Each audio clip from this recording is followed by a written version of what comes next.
Hey Faith Family, welcome to the Beyond Sunday podcast at Calvary Bible, where we go beyond the Sunday sermon to explore some rabbit holes and to bring some biblical truths to the surface. We hope you enjoyed today's episode. Calvary Bible Church, welcome back to another episode. Pastor Andy, happy belated Thanksgiving.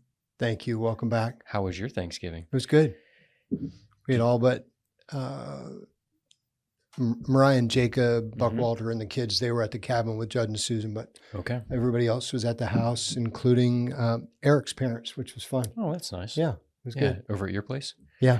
Okay. Yeah, Michelle likes to host. She did good. Yeah, it was a lot, but everybody helped, of course, and yeah, it was fun. Did you eat turkey?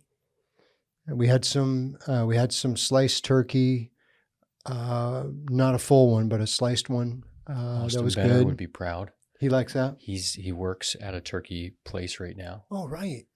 Yeah, for Wenger Feeds. That's right. Uh-huh. Yeah. Yeah. How about you? Do you guys celebrate out there? Yeah, we were in Michigan, and they do celebrate Thanksgiving there too, They do? which is pretty cool. Yeah, it's national holiday. On the same day? Yeah, Thursday. Okay. Yeah, it was So nice. even in Wisconsin? Yeah. No, Michigan. We're in Michigan. Michigan. Yeah, that family moved from Wisconsin to Michigan. That's where I was a little confused. Yeah, it's okay. It happens. Okay. It's a little closer for a drive. Good. But yeah, we had ham and turkey. So did we. Oh, okay. Yeah. See, but the You turkey only asked people, about turkey. the turkey people, though, they're not happy about ham and other meats encroaching in on their holiday. It's a thing. It's serious. It's very serious. I love the picture in the paper.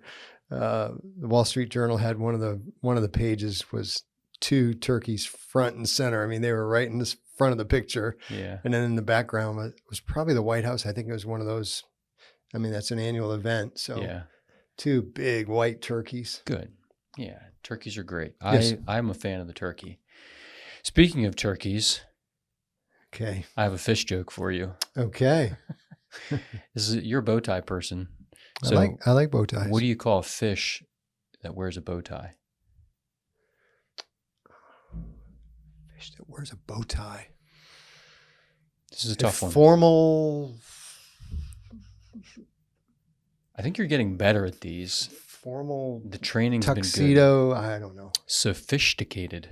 Sophisticated. Sophisticated. It's very sad. Yeah, that was a good one. It's like a wordplay. Yeah, something like that.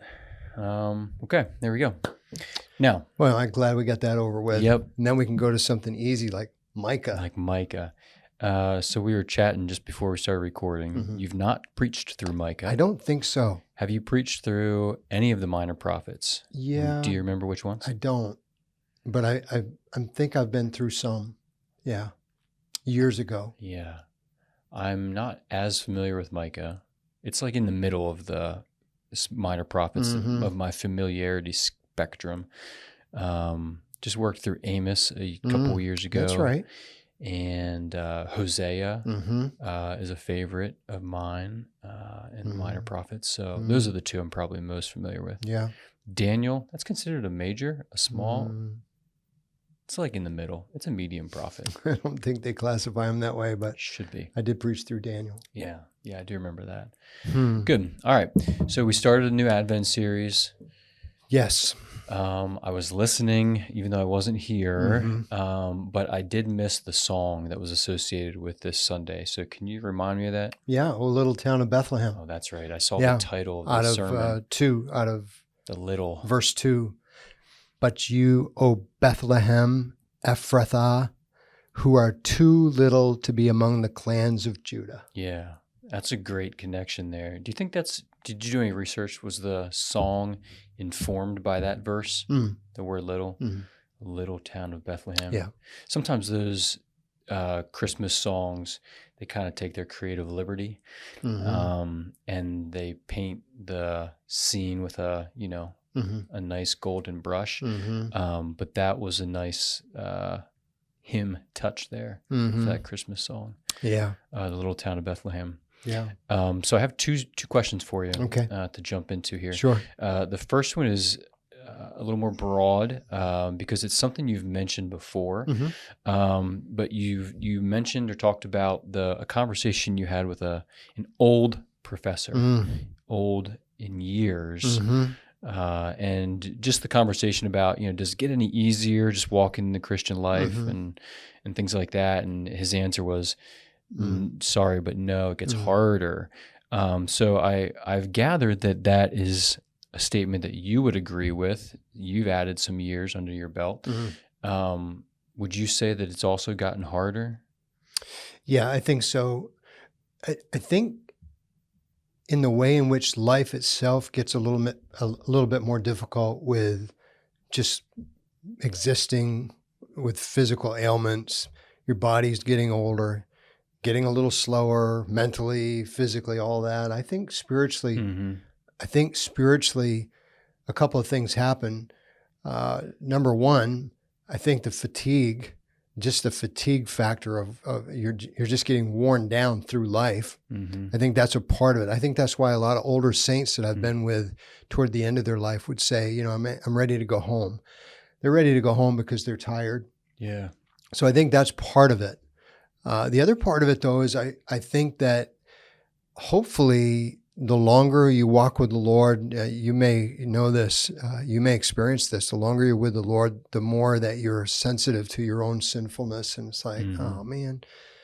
So I think you get tired of that. I get tired of that. So I think that's part of it. I don't know if there'd be another thing that, temptation. I just think it's the overall sense of wearing, you just get worn down. And so you're in the fight for a long time. And so while you're still, fighting, you're not fighting maybe with the same resources, physically, mentally, which affects the spiritual life. And so I don't know. That's just off the cuff a little bit. Because I think when you ask that question to your professor, you're in some ways assuming you're gaining spiritual maturity. Yeah. It should be getting easier for you. Yeah. And so I was curious, what is it that gets harder? Because I think, and I don't know where your question was coming from, but, my question would be coming from man, when you're young, there's just so many youthful temptations that are out there. Yeah. Sexual temptations, financial and wealth temptations, just chasing after the things of this world and all that it has to offer. Yeah. And man, it's hard to battle those things. Yeah. Young pride. Yeah. And so I would think, and I don't know, maybe you can answer this, but from your perspective or journey, have some of those youthful battles, have they lessened? Like you've kind of seen the frivolity in them and said, no, it's just not a temptation anymore, but the temptations are different. It's harder but in a different way. Yeah. I think that for me and a lot of us, the temptations that we have had to fight primarily through life stay. I think that's at least my experience. And I've talked to, I don't know how many men through the years, about similar things. So I would think that some of those struggles just remain. And that's what I mean, the wearing down of. I think the other thing to, all the opposition, which is certainly tied into Micah because of the opening of this text. I think only verse 1, but verse 1 dealt with the suffering part of it. I forget what the outline was worded like, but there was some type of suffering here because the address to Jerusalem says that they're in major trouble.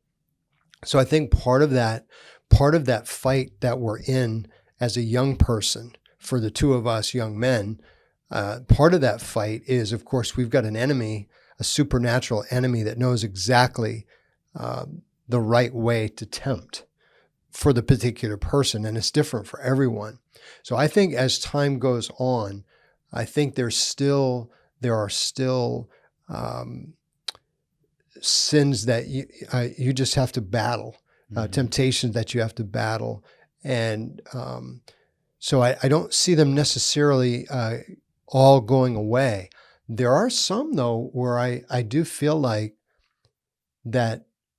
Yeah, my perspective is different now, so I'm not as tempted in certain things as I would have been as a young person. So I do think there's maybe a little of both that I've experienced. I don't know about you or you, but yeah. Well, I consider myself in the middle. middle-aged. Right. But Daniel.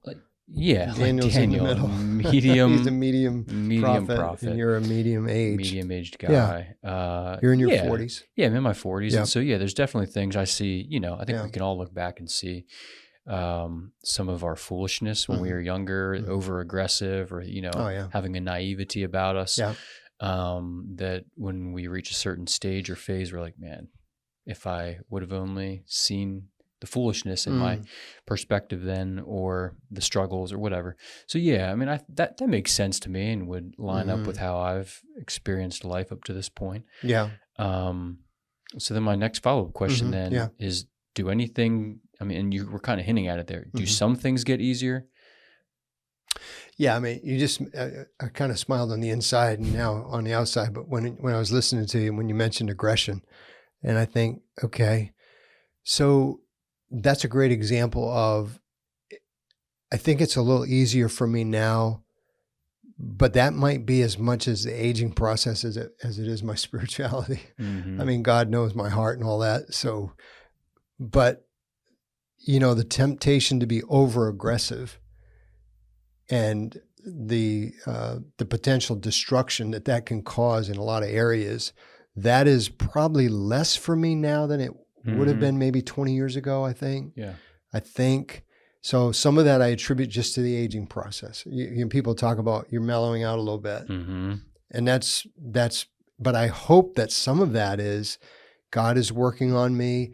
Michelle has been working on me. I think that combination of him and her, that's talk about a dynamic duo of shaping my life. Yeah. Yeah. I think that's part. I hope that's part of it. I think that's part of it. But along with the mellowing of age. And so aggression is one of those, not necessarily always a sin, but it certainly can be. Yeah. So, yeah. And I wanted to start there with that question and you set us up well for it, especially in this Advent season. It's a season of longing, like waiting, for his coming. Both first, as we remember, and then second is coming again. But it's a helpful reminder that life can be really difficult under the sun, to quote Ecclesiastes. Sure. Yeah. And I think at times in our setting in America, we take the path of least resistance, and whatever comfort we can kind of settle into, we want to do that. But even with that, we do feel the effects of this world, the badly broken part inside of it, the aging, the body wearing, the sin, the temptation, the fighting there, and it's just hard. But it's not hopeless, despite it being hard. Right. And that's where Advent pushes us or guides our thoughts. And especially these Advent texts that we're familiar with from the prophets, showing that there is hope in the first Advent and looking forward to the second. But again, the hardships that you just mentioned are directly related to, these first readers, these first hearers are listening to this story when Jerusalem is soon to be sacked, under siege. And then I tried to make that link to Peter's gospel where, we are elect exiles. And so because we're in exile still, that suffering that Peter talked about, and I hope I referenced at the end of the message, that's where we live. But that's a testing on our part though, right? All of that, as I think I quoted from that passage. And so judgment has to start in the house of the Lord first. And then, so we are being tested. Yeah. And one of the things I wanted to touch on here is at the very end of the sermon was, in verse 4, he shall stand and shepherd his flock in the strength of the Lord, in the majesty of the name of the Lord his God, and they shall dwell secure. For now he shall be great to the ends of the earth, and he shall be their peace. But you asked us to assess the degree to which we are secure and dwelling in his blessing. So if I'm assessing my level of security and dwelling in God's peace and blessing, how do I do that? Yeah. That's a lot of That's a great question. Christian language. Yeah, that's a good question, and would have been a good one to hit, right away. So I think what this is for. It is helpful, right? Yeah, it's Beyond Sunday. So I think that what we're looking for in verse 4 is, okay, we're in the sheepfold together. We have a good shepherd, great shepherd, chief shepherd, the Lord Jesus Christ. So I think first when you're on the receiving end of His strength, let's say, here's our Lord Jesus Christ caring for us in the strength of God Himself. And I didn't do much with that next line, in the majesty of the name of the Lord is God. All of that gloriousness about Him is all put to use as Jesus ministers to us, His sheep. And so the dwelling part is the ability to be in a position where there are enemies, but they don't consistently win, would be one way to put it. To be able to experience the blessing of God means that on a regular basis, I am able to thrive in my life. I was this morning was one of the examples of thinking about what is this day going to bring for me? What am I responsible for today? And I was just taking stock of the things that I knew I had to get done today that were important.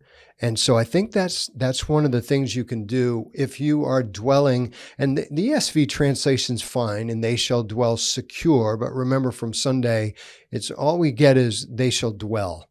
They're going to reside. They're going to remain. They're going to stay. That's all the Hebrew gives us. So all the translators are doing some other things there. But this dwelling aspect is you're able to be in the land of blessing with God. So I get up in the morning and I think, okay, can I thrive today? The first thing is, am I in tune with God at all? I mean, just think about that. If I get up in the morning and I am conscious of God, talking with God, praising Him, but also asking for help, that's part of this relationship where I am in His presence, in His sheepfold, to use this imagery. I want to stay with the imagery of Micah. So that's a real simple way to start the day, to say, okay, yeah, I'm dwelling. I am in this with Him. But then after that, just ask yourself, all right, I'm headed off to my day, whether it's folks who really work for a living, folks who are retired, folks like us who are somewhere in the middle. There's another in the middle. So I think the second part is, am I able to go about my day in the power of God? In other words, God is with me with the tasks that I have, so that I am being effective.